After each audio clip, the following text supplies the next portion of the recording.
वचन 5, क्योंकि उसके पाप स्वर्ग तक पहुंच गए, उसके अधर्म परमेश्वर को स्मरण आ गए। वचन 21, फिर बलवंत स्वर्गदूत ने बड़ी चक्की का पाट के समान एक पत्थर उठाया, यह कहकर समंदर में फेंक दिया, बड़ा नगर बाबुल ऐसे ही बड़े बल से गिराया जाएगा और फिर कभी उसका पता ना चलेगा। दूसरे शब्दों में, एंटी क्राइस्ट का किंगडम विल बी फिनिश। 19वां अध्याय।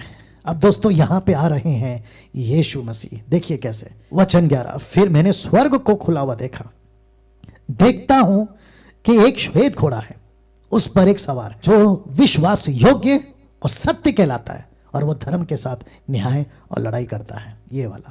ये चित्र देख लीजिए। इस पृथ्वी पर एक दिन यीशु अपनी सेना के साथ आ रहा है।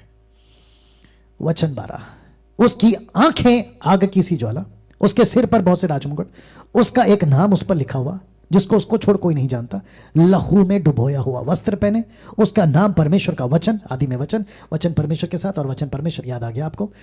स्वर्ग की सेना श्वेत घोड़ों पर सवार और श्वेत शुद्ध मलमल पहने, माफ करें, उसके पीछे पीछे आ रहे, मतलब एक बहुत बड़ी सेना यीशु के पीछे आ रही है। वचन 15, जाति जाति को मारने के लिए उसके मुंह से एक चौकी तलवार निकली, लोहे का राजदंड याद आ गया आपको, या बच्चे के हाथ में जो देखा था, लिए हुए उन पर राज्य करेगा। वह सर्वशक्तिमान परमेश्वर का भयानक प्रकोप की जलजलाहट की मदिरा के कुंड में दाख रौंदेगा। कौन? मसीहा।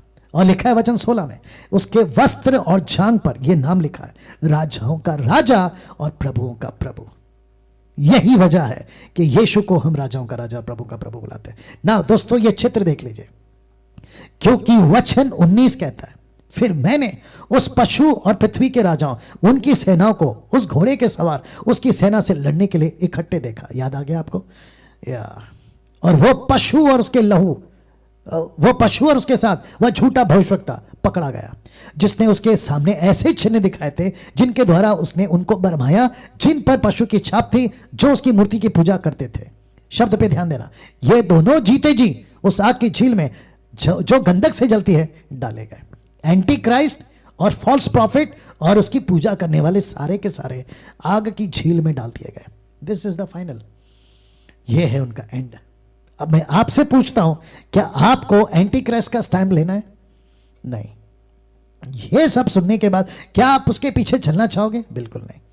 तो दूसरे शब्दों में, आपको कितनी तैयारी करनी चाहिए खुद की कि आप परमेश्वर के साथ में सच्चाई से चल सके। एक इंटरेस्टिंग वचन 21 में, शेष लोग उस घोड़े के सवार की तलवार से उसके मुंह से निकलती थी मार डाले गए, और सब पक्षी उनके मांस से तृप्त हुए।